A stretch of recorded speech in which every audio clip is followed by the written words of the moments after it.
again, and it is another evening with me for Walking in the Spirit of Truth. This is John Craig, and I want to welcome you to this. We do this regularly. Why is my background backwards? What's up with that? What? That shouldn't be. Let me see if I can fix that real quick. All right, y'all. It's great to be with you this evening, by the way. It's been a tremendous day, and I pray that you have had a tremendous day as well. So, as well as week. I hope your week's going well. Let me see. Let's see, what can we do? Can't do it there. Used to be able to do it there. What happened? It's not there. Where is it? Gotta be not there.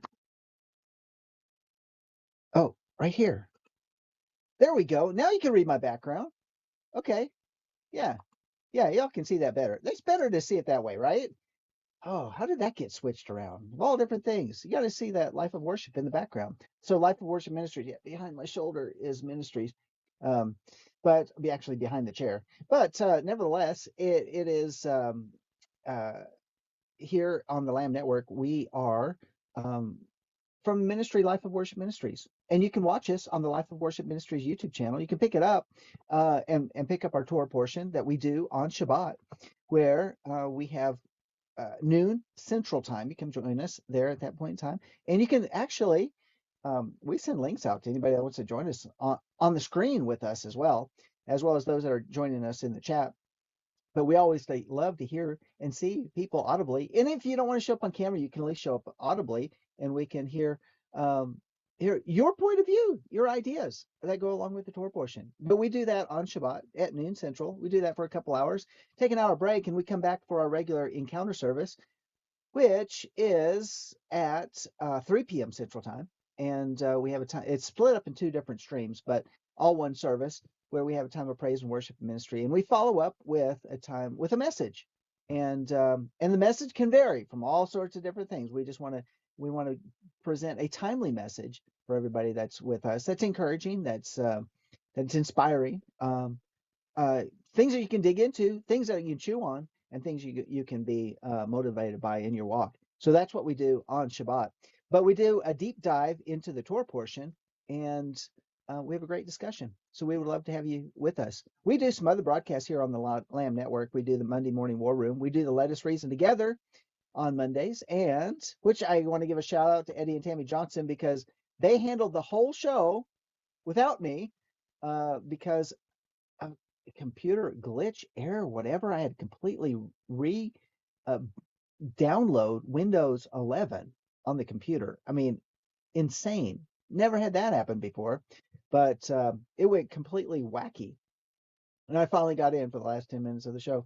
That was this past Monday. But on our Mondays, we do Let Us Reason Together. And then Pastor Sandy, Sandy and I pastor Life of Worship here in Amarillo, and she's doing a new show.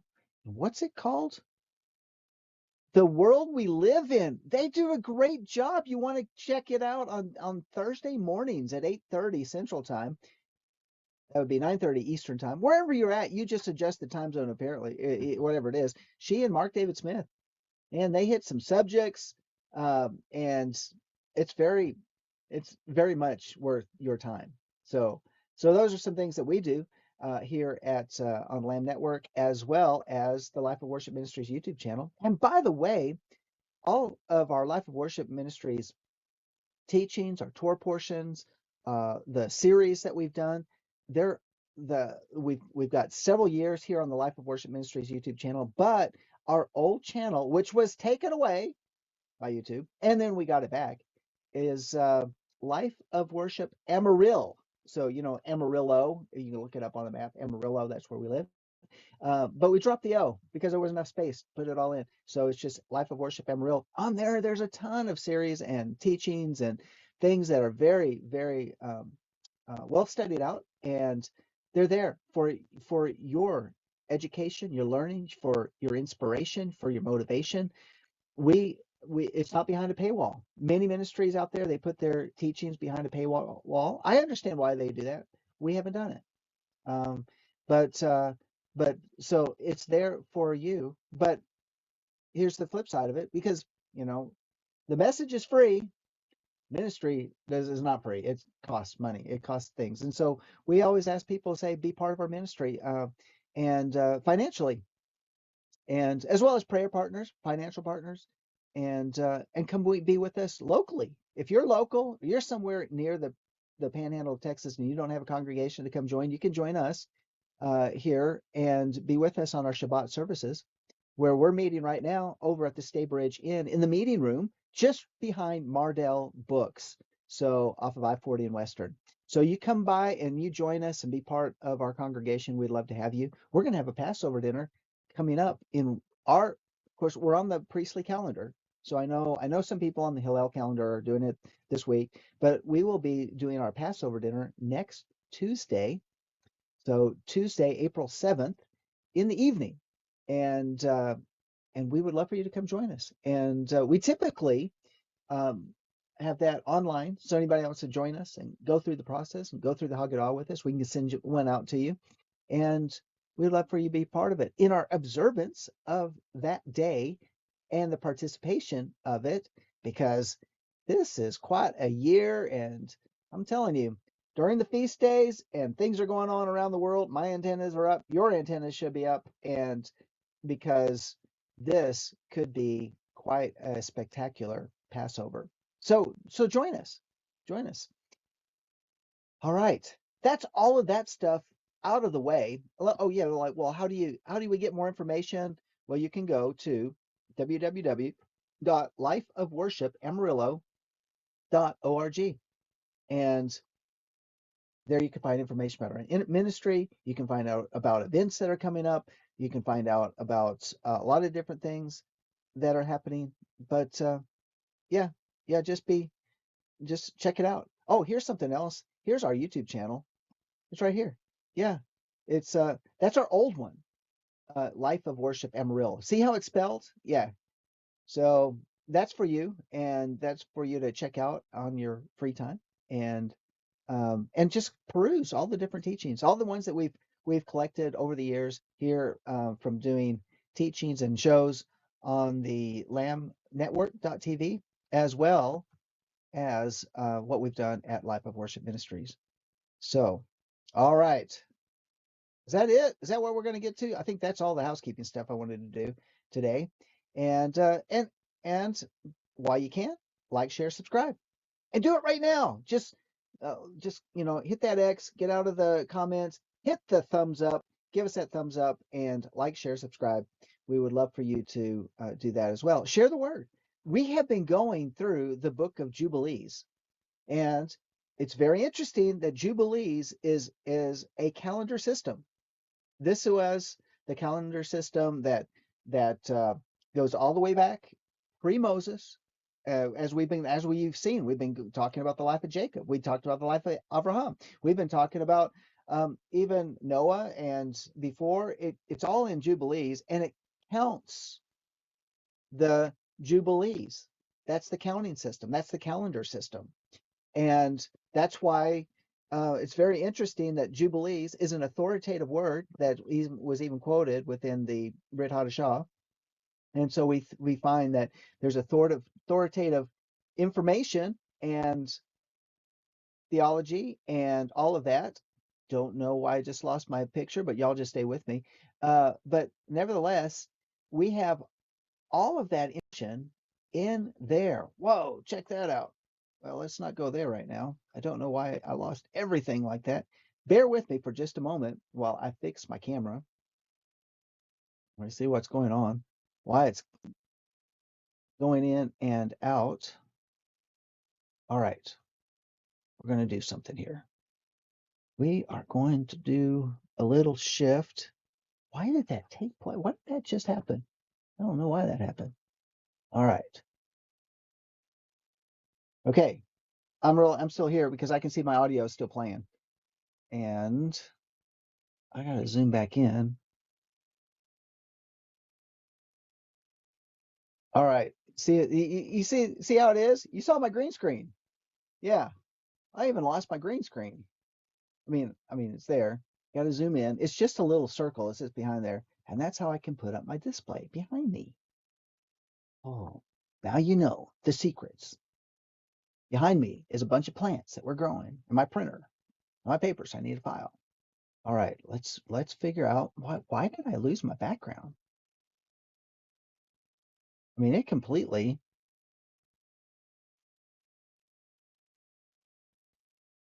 Okay, it did that. All right, there it is. Well, Father, I just pray that it continues to work like it's supposed to work. Okay, let's take off this ticker that's going on right now. And let's get into Jubilees. All right, there we go. Still do see the whole green screen, but you don't see it now because you see Life of Worship right now because I can see it on my monitor. All right. Have you been enjoying Jubilees? Give me let me know. Put it in the notes because I think we've been having quite a discovery. We've been going through Jubilees as a journey. This is not a Bible study, even though there's might be things to study out within the discussions that we have. But what but it is a walk. It's a process. It's discovery. Just like we went through the book of Enoch. If you want to find out, I mean, it took us a year. I hate to say that in that term, a year to go through Enoch, but there was so much information in it. We also hit the book of Giants before, and it was really worth the journey. We did two Estras, also known as um, um, no, four Estras, or Ezra 2, or however it's listed out. I got it. We did some other apocryphal books, and where it was very revealing. And what they relegate these to the Second Temple period, but from the discussions that we had and some of the studying that we had is that it seems like, well, maybe they're uh, they're said to have been during the Second Temple period, as if they were authored during that time. But even as we've been going through Jubilees, it says that Moses is the author of Jubilees, and he received the download on it when he was up on the mountain.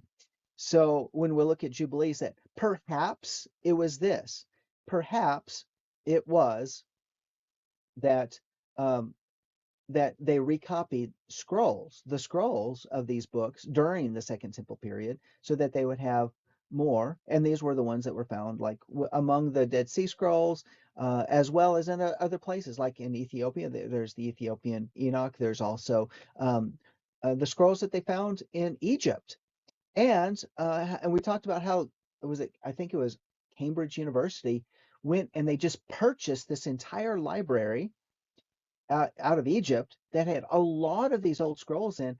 Many of them have not even been opened up to be deciphered, and which is very interesting to me. Some of them have, and it's amazing how well they just fit in, and they validate the scriptures. Like, do we need validation? Because the scriptures validate themselves, but nevertheless, it does that, and it validates the New Testament, and they all run in sync, and supporting each other. In fact, so much of eschatology today, when we've been going through Enoch and Four Estras, and going through Jubilees, and these other apocryphal books, they really they show us, or pseudepigraphal books, maybe that's another term that you can use, um, that they support a lot of the teachings of the Brit Hadashah, as if we think that the Brit Hadashah comes out the New Testament is like, oh, these are like new teachings, but they actually are predated in the Second Temple writings, or what we call the Second Temple period writings. So I love that. I love the very fact that it just solidifies the case over the centuries.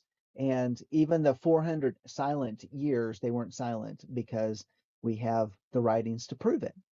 So, all right. Well, thank you, Terry, that you enjoying our journey, and Tammy as well. So try to bring some life to some of it as well, because you get some of my quirky antics about it. So you never know what you're gonna get when you get me. Unless I'm just so focused and on things, and I lose all of my humor and I just become too serious. And I don't like being serious all the time. I like having a good time, especially in the serious days that we're living in. All right. I think we got up to chapter 24 in Jubilees. All right, it took a while for me to get here, but I had to lay down all that groundwork for anybody that's joining us for the first time. And so if you miss like you Jubilees chapter 24, yeah, we are like almost halfway through Jubilees. But if you've missed it, just go back to the beginning of Walking in Spirit and Truth when we started Jubilees and listen to it 2 times speed. And or if that's too fast for you, slow it down a little bit. But listen at 2 times speed. Put the earbuds in so it allows you to hear it better. That's what I do. When I listen at 2 times speed or even faster, earbuds help me glean the important things better. They just do. But that's just me. If you have good speakers and you can focus that way, that's great too. Chapter 24. Yeah, Tammy, isn't it interesting? We are at the midpoint of the Torah. I did listen to the Torah portion of Let's Reason Together, but I wish I could have engaged. I just was dealing with it. And apparently my computer is still questioning my camera, as we just saw moments ago. All right, here we go. Chapter 24, verse 1, where we had been talking about,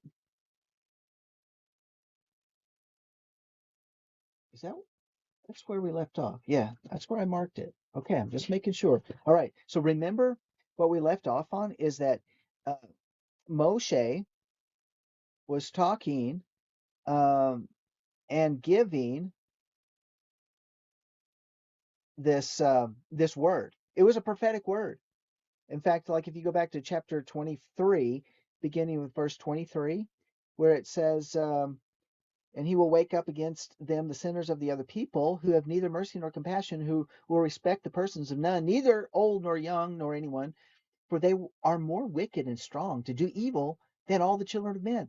And you shall use violence against Israel and transgression against Yaakov, and much blood shall be shed upon the earth, and there shall be none to gather and none to bury. I mean, we're talking about Jacob's trouble, apparently. I mean, that was one of the things that you look at some of this prophetic word that Moses has given. Verse 24, in those days they shall cry aloud and call and pray that they may be saved from the hand of the sinners and the other people, but none shall be saved. I mean, this would be to me the rise of the anti-Messiah time period and the false prophet and all that when they go after the saints. And the heads of the children shall be white with gray hair, and a child of 3 weeks shall appear like a man of 100 years.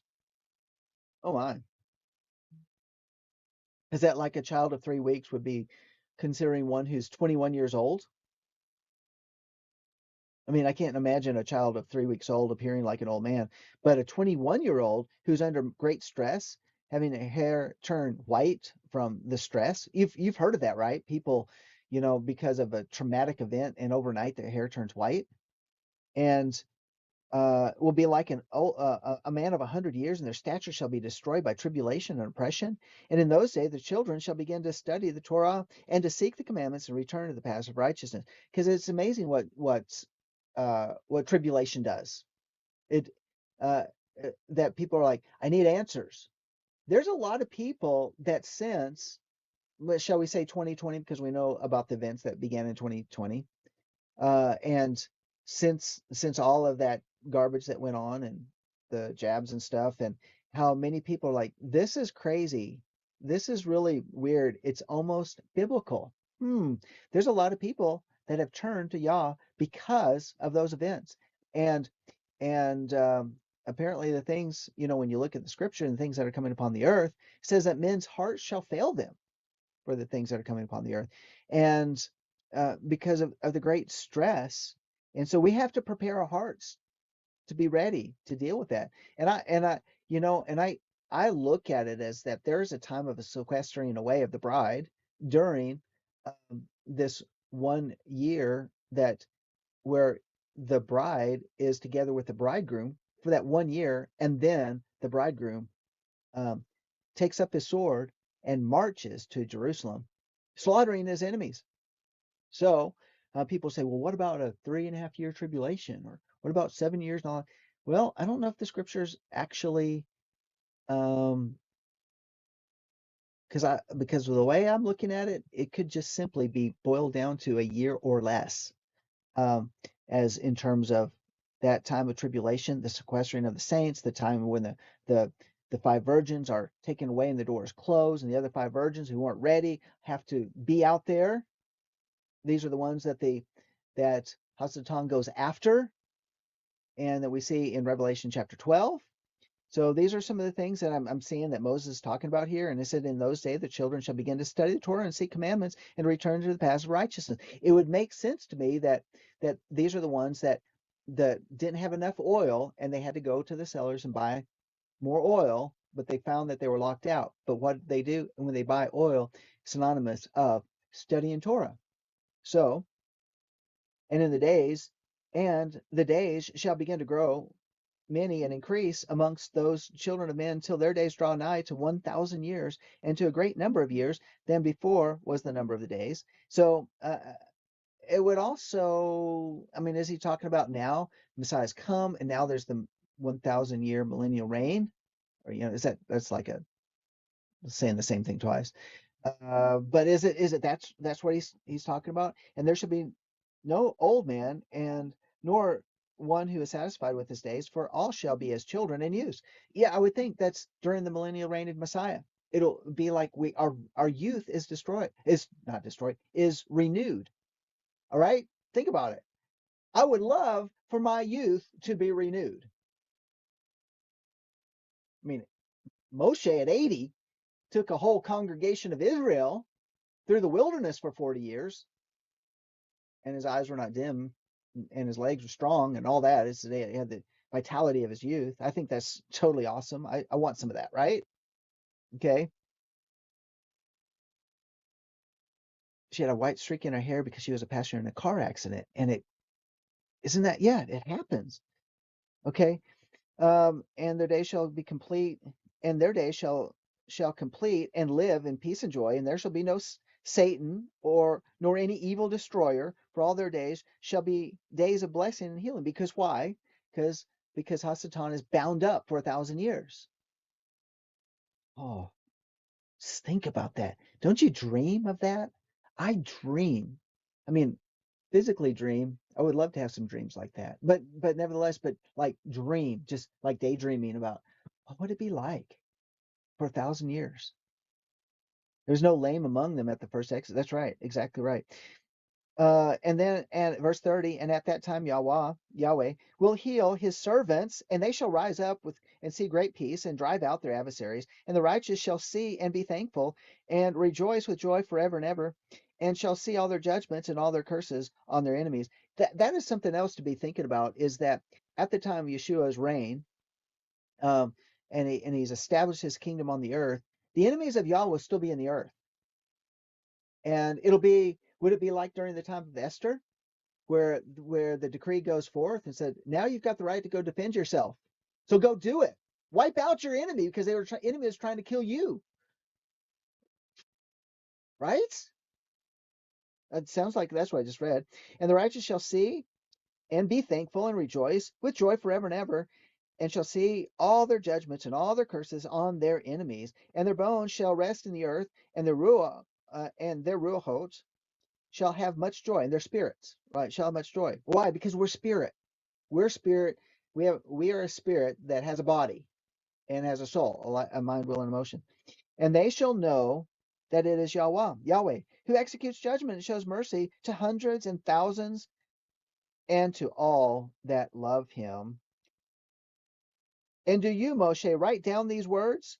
For thus are they written, and they record them on the heavenly tablets for a testimony for the generations forever. See, it's just worthwhile that we went back over and kind of reminded us where we left off. I know it was kind of repeat. You can go back to last week's episode, uh, which would have been dated on the Life of Worship YouTube channel, which is, oh, come on. All right, that would have been the 24th. So March 24th, go back and check out, because we did talk about it, and we did hit it there. But I did want to recap.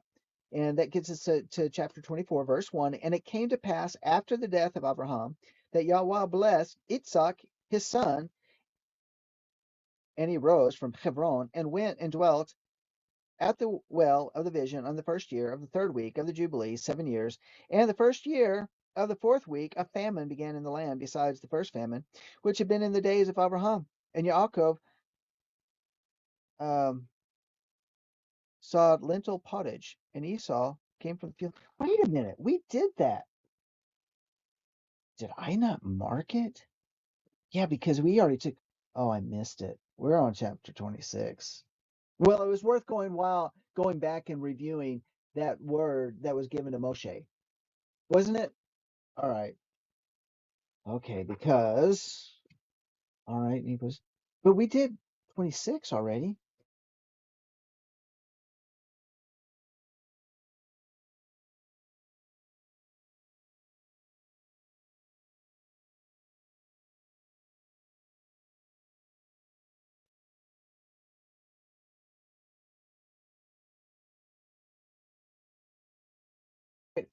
Um, it's still being goofy, and I lost my camera again.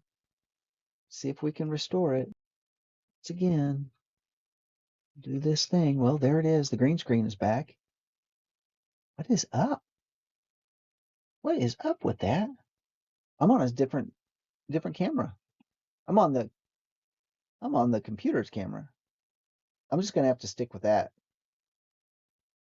till we figure out why this is happening. I'm probably have to work on it a little bit more. All right, let's do this. We got that. We're gonna take that out, and then we're gonna put this back in. And come on, join me. What about this one? No, it's too hot. It's not too hot. Why is it doing that? So I don't know if this is a StreamYard thing, and then it's throwing the glitches in, or not. Maybe. All right.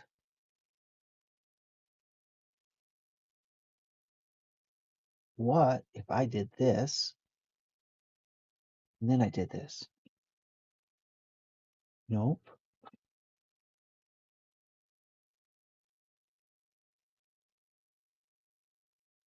Okay, we're just gonna have my green screen behind me. Oh my goodness. All right, enough of that. Enough of this already. Okay.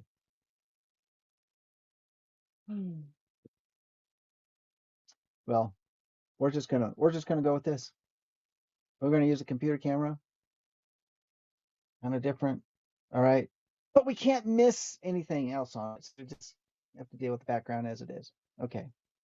All right, so we're gonna go on. Where did we leave off? Because Itzhak, Yaakov took off.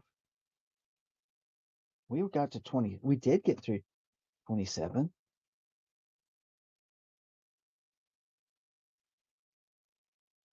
right?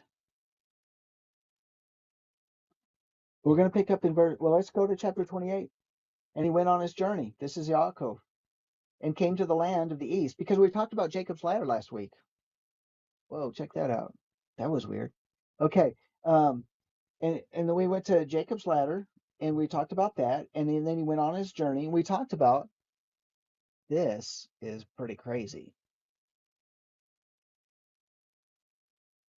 It's doing weird things here. Yeah, why is it doing that? Can y'all put up with that in spite of the circumstances? If I look down, I think it's trying to focus on my eyes or something. Look down. Is it going to zoom out? Yeah, it is. Look at that. It's when I look down, it's zooming out on me. That's weird. Okay, so no looking down. We can't be looking down today. Got to put this up in a way that I can see this better. And um, so it's all right. It's live. It really is. It's just we got to deal with it. Okay, go with it. Thanks, Terry. In the first year, the third week, he said unto him, "Give me my woman." Wait a minute. And he went on his journey, came to the land of the east, Laban, the brother of Rivkah, and he was with him and served him for Rachel, his daughter, 1 week. And he said, give me my woman. Well, we did that, didn't we? Yeah, we did that. And then we talked about getting the handmaidens.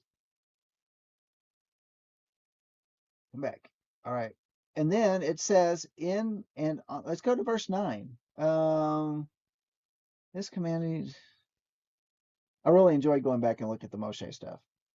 Right. And he came, oh yeah, remember, because Lavan was trying to do that thing and says, well, it's just not right that I give the younger away before I the older. I mean, that's our tradition in the land. I mean, how are we going to break tradition? We're certainly not going to mess with tradition, are we? But I'll give you my daughter. You just do the first 7 days. You get her, but you got to work for me another 7 years. So Laban said to Yaakov, let the 7 days of the feast of this one pass by. This is verse 8 of chapter 28. And I shall give you Rachel, and you may serve me another 7 years, that you may pasture my sheep as you did in the former week. What a scoundrel! And on the day when the 7 days of the feast of Leah had passed, Laban gave Rachel to Yaakov, that he might serve him another 7 years, and he gave to Rachel Bilhah, the sister of Zilpah, as a handmaiden. We talked about that, right? So we had two sisters that married Yaakov, who had handmaidens that were sisters, that became the concubines of Yaakov. They all gave him children. Uh, Technically, they were all his wives, right? Because they gave him children. Correct me if I'm wrong, but I believe I'm right. And he served yet other 7 years for Rachel, for Leah had been given to him for nothing. And Yahweh opened the womb of Leah, and she conceived and bore Yaakov a son, and she gave his name Reuben, on the 14th day of the 9th month. So 2 months after Sukkot, on the 9th month, the 14th day of the 9th month. Yeah, it's like on the like 2 months right after Sukkot, in the middle of the month. Okay. But the womb of Rachel was closed, for Yahweh saw that Leah was hated and Rachel loved. And again Yaakov went in unto Leah, and she conceived and bore Yaakov a second son, and called his name Shimon. And on the 21st of the 10th month, on the 3rd year of this week, and Yaakov again went into Leah, and she conceived and bore him a third son, and called his name Levi. In the new month of the 1st month, in the 6th year of this week, so like on the 1st day of the year, Levi was born. That's pretty interesting to me. Isn't that would be pretty cool, kind of studying that out? Yeah. Yeah, I did talk about that last week. I did, Tammy, talk about the handmaids were sisters. And so a little bit more review, but we're going to get there. And again, Yaakov went into and then she got a fourth son, verse 15, and called his name Yehuda, and on the 15th of the 3rd month, and we talked about that. That was Shavuot, and in the 1st year of the 4th week. And on account of all this, Rachel envied Leah, for she did not bear. And she said to Yaakov, give me children, Yaakov, and said, have I withheld from you the fruits of your womb? Have I forsaken you? And then Rachel saw that Leah had borne 4 sons, Yaakov, Reuben, and Shimon, and Levi, and Yehuda. And she said to him, go in unto Bilhah, my handmaid, and she will conceive and bear a son unto me. Which is just so interesting, because isn't that what Sarah did? And then Sarah was pretty upset with Hagar, because she bore Ishmael, and she's like, well, all right, so she bore me a son, but I really don't like the situation. And you think that it'd be smart to repeat this pattern? I don't think it'd be smart to repeat it, but nevertheless, that's what they did. And he went into her, and she conceived and bore him a son, and he called his name Dan, in the 9th of the 6th month, in the 6th year of the 3rd week. Man, they're just popping out babies. And Yaakov went in again unto Bilhah a second time, and she conceived and bore Yaakov another son. And Rachel called his name Naphtali, in the 5th of the 7th month, in the 2nd year of the 4th week. All right. We talked about the timing of how the weeks and the months and the years are work out according to Jubilees. And but they're coming out. These babies are just like happening. And when Leah saw that she had become sterile and did not bear, she envied Rachel. She says, wait a minute, you did this with your handmaid, then my handmaid is up for grabs. Then, okay. And she also gave her handmaid, Zilpah, to Yaakov to be his woman. See, there we go. It's not really a concubine, is it? Because she gave him to be his woman. Does that mean she got 7 days too? And she conceived and bore a son, and Leah called his name God, not God, but God, on the 12th of the 8th month, in the 3rd year of the 4th week. I think these calendar days mean something. That's going to be for another time, but I think they mean something. And he went in again unto her, and she conceived and bore him a second son. So, like, this is going to be like, the next year. And Leah called his name Asher, on the 2nd of the 11th month, in the 5th year of the 14th week. And Yaakov went in unto Leah, and she conceived and bore a son. So she just didn't go sterile. She was just taking some time off. And she called his name Issachar, on the 4th of the 5th month, in the 4th year of the 4th week. And she gave him to a nurse.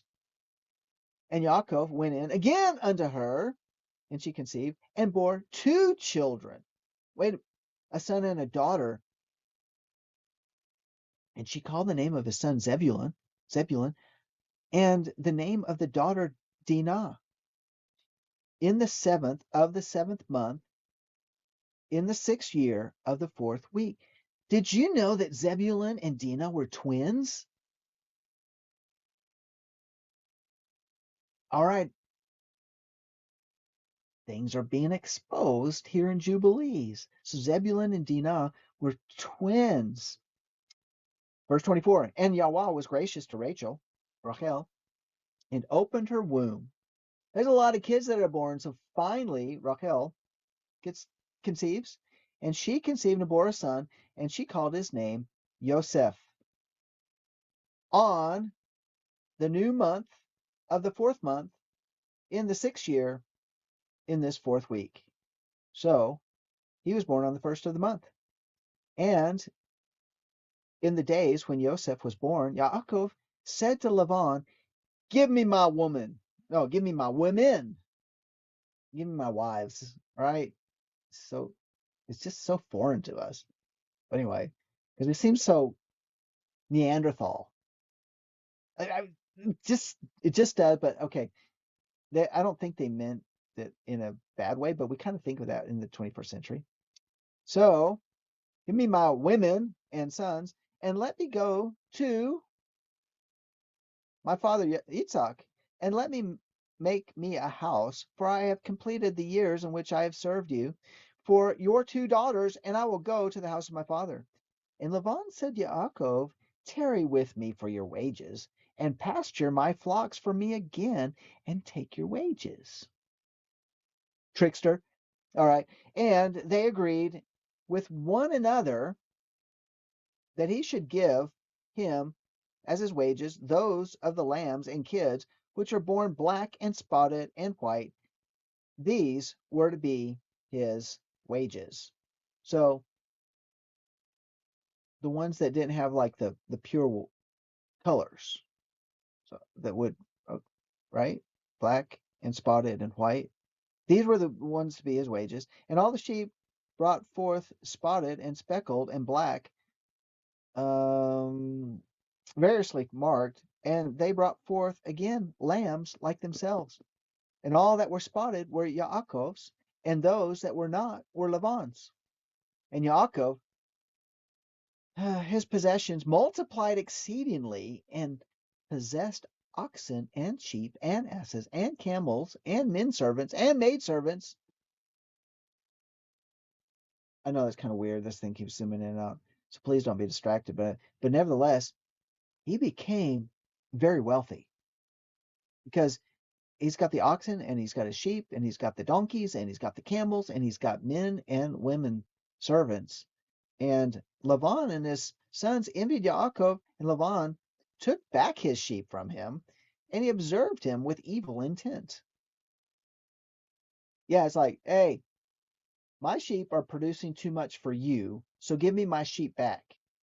That's what he said. He said, and I bet she's like scheming. What can I do? What is it that I can do in order to take advantage, to deceive, to be a scoundrel like I am? Because Jacob is a moneymaker, and I want some of that. I mean, you think he already made Laban prosperous. And in verse chapter 29, and it came to pass when Rachel had borne Joseph that Laban went to shear his sheep, for they were distant from him in a 3 days' journey.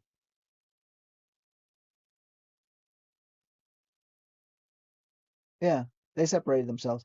And Yaakov saw that Laban was going to shear his sheep, and Yaakov called Leah and Rachel and spoke kindly unto them that they should come with him to the land of Canaan, to Canaan. For he told them how he had seen everything in a dream, even all that he had spoken unto him, that he should return to his father's house. And they said, to every place whither you go, we will go with you. See, that's just amazing. That's just really, it's, I mean, that's really cool. But remember now, over in Torah, Yaakov has the dream,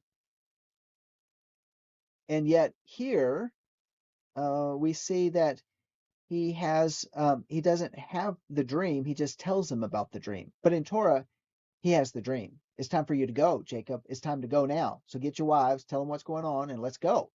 Or get your women. All right. For he told them how he had seen everything in a dream, even all that he had spoken unto him, that he should return to his father's house. And they said, to every place whither you go, we will go with you. And Yaakov blessed the Elohim of Yitzhak, his father, and the Elohim of Abraham, his father's father. And he arose and mounted his woman, or his women, and his children, and took all his possessions, and crossed the river, and came to the land of Gilad. And Yaakov hid his intentions from Laban, and told him not. And in the 7th year, the 4th week, Yaakov turned his face toward Gilad in the 1st month, on the 21st thereof. 1st month, on the 21st day thereof. Do you know what time that is? It was right after unleavened bread. So he waited for unleavened bread to be over. And Laban was out shearing his sheep, 3 days' journey away. What a good time to flee, right? To go. And Laban had pursued after him and overtook Yaakov in the mountains of Gilad in the 3rd month, on the 13th thereof. I mean, it took him 2 months to catch up.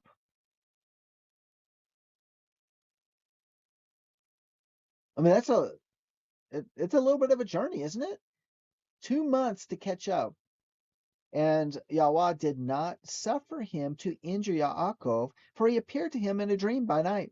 And Laban spoke to Yaakov, and on the 15th of those days Yaakov made a feast for Laban and for all who came with him, and he even fed his enemies. Isn't that something? It's like, you're my enemy. Um, you're the one that has done evil to me. But hey, let's do a serious covenant meal here. We're gonna sit down, we're gonna eat it together. I will provide all of the fixins, and let's do this thing right.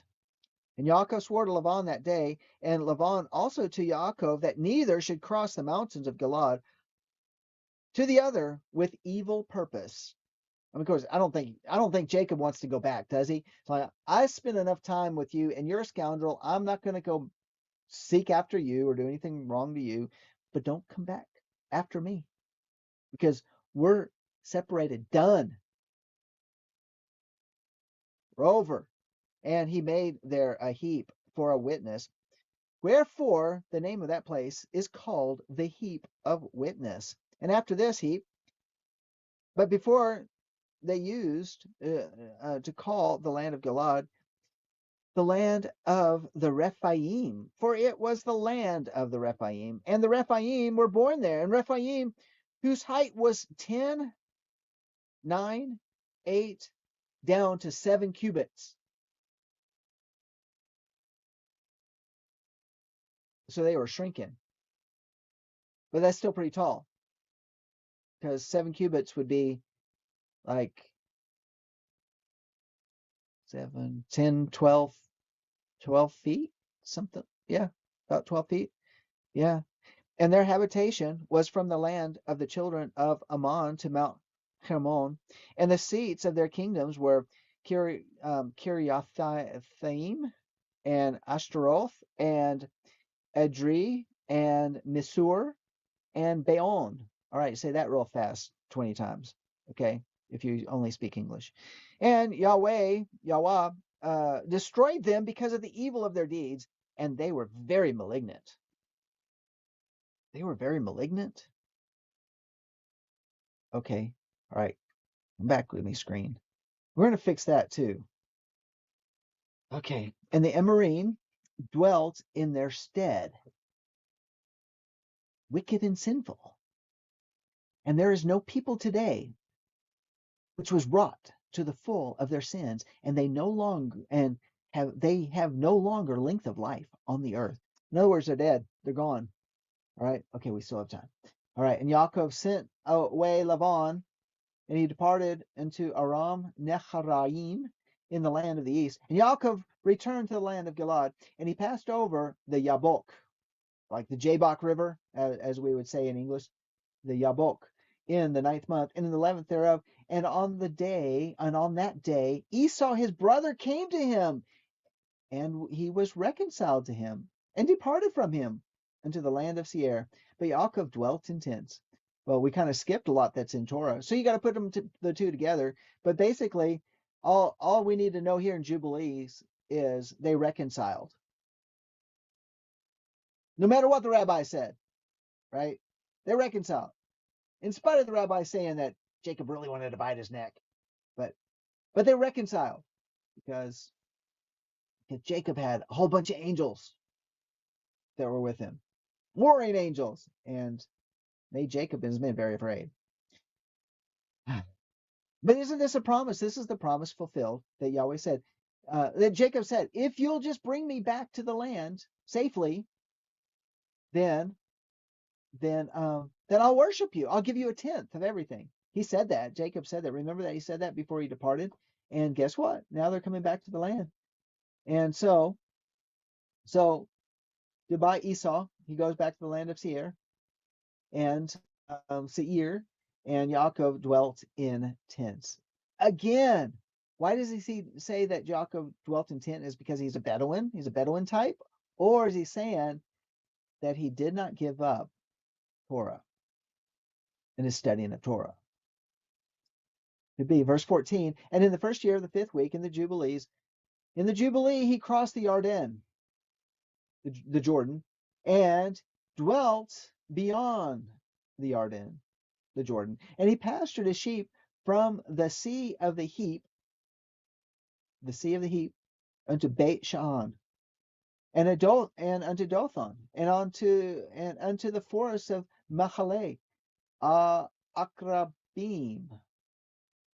So he was like all over because he was very wealthy and he had a lot of sheep and donkeys and camels and a bunch of stuff and goats. And he was sent to his father Yitzhak of all of substance, clothing and food and meat and drink and milk and butter and cheese and some dates of the valley.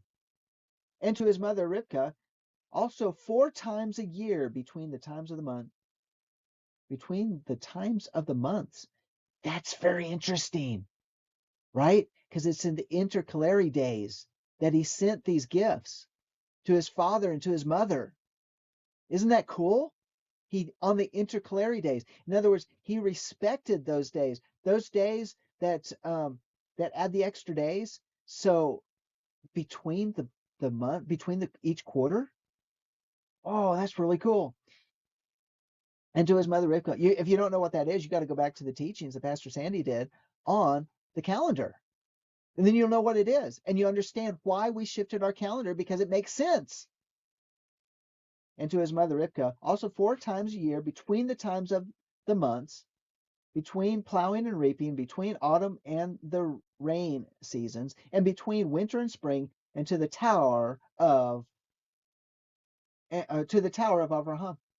For Itzhak had returned from the well of the oaths and gone up to the tower of his father Abraham, and he dwelt there apart from his son Esau. They kept their distance. Okay, and for in the days when Yaakov went to Aram Naharaim, Esau took to himself a woman, Machalah, the daughter of Ishmael, and he gathered together all the flocks of his father and his women, and went up and dwelt in Mount Seir, and left Itzhak his father at the well of the oath alone. And Itzhak went, what? Esau the scoundrel, he took all of his father's flocks, the full inheritance of Jacob? Wow, that's just not cool.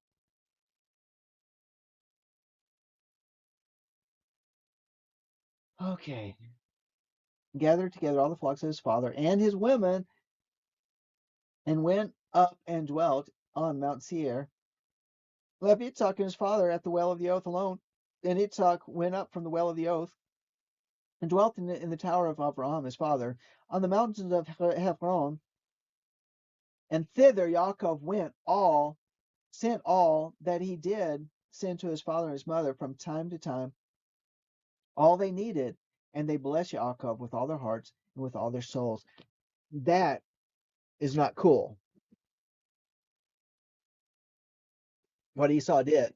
But I'm going to have to say this: that is cool what Jacob did. He looked out after. I mean, Isaac was rich because he had all the flocks of Abraham. He was very wealthy, and Esau took it all. So Jacob was taking care of his mother and his father. That's just unreal. I mean, I'm just shocked. I mean, I'm shocked and very disappointed, and it almost makes me feel like I'm grieving a little bit for Itzhak and Rivka. I mean, it's like he's like, well, I didn't get the blessing, so I'm just going to take what I think is mine, in spite of him selling his birthright and all of this silly stuff.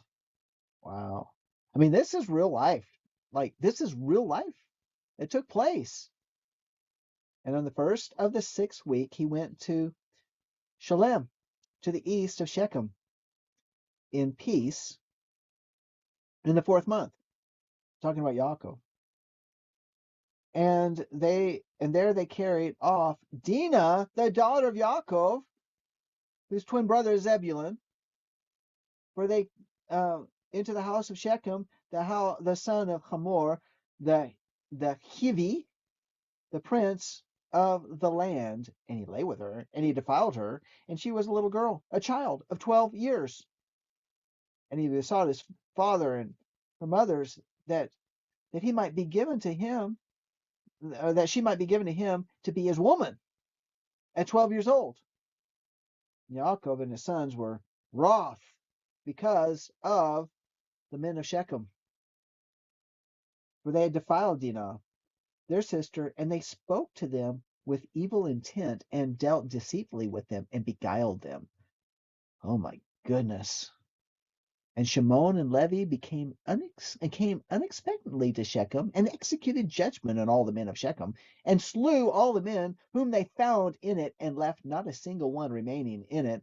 They slew all in torments, because they had dishonored their sister Dinah. She was 12 years old. I mean, it's kind of like there was something that I had just recently picked up. It was about how even in Afghanistan, these parents who are like have no money at all, and so they sell their daughters to these, like they sold a 9-year-old daughter to a 72-year-old man to be his wife, and they for like $2,000. It's I mean it's kind of like kind of the way of the Middle East, and that's still happening today. And they expected that of a 12-year-old. That's I mean just it just doesn't fit, does it? It's just not right. And that's why Shimon and Levi were really upset. They said that's not right either, because that's our sister. You leave her alone. So they took judgment. They just took justice in their own hands. Thus let it not again be done from henceforth that a daughter of Israel be defiled, for judgment is ordained in heaven against them, that they should destroy with the sword all the men of Shechem, like the Shechem people, because they had wrought shame in Israel.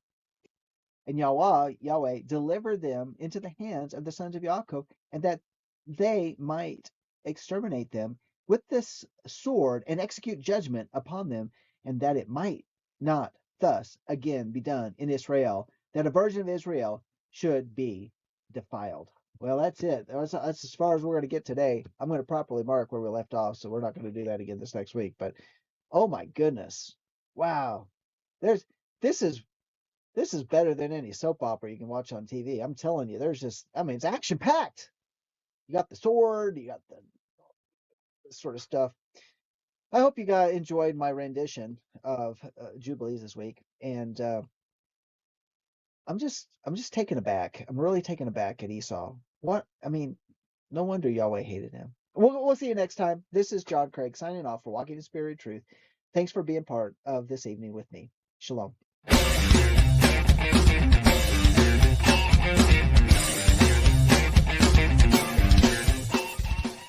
If you missed today's show or want to watch it again or want to tell someone where they can watch this episode, go to lambnetwork.tv, where you will find this show and all the other live Lamb show archives in the on-demand section of the website.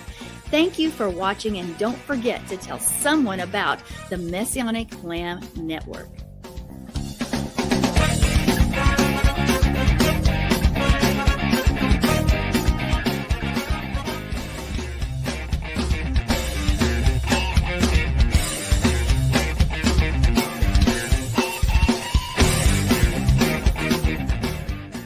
We are richly blessed to bring you what we believe is the fullest, most diverse, yet up-to-date progressive teachings, discussions, and prayer programming you can find anywhere on this planet.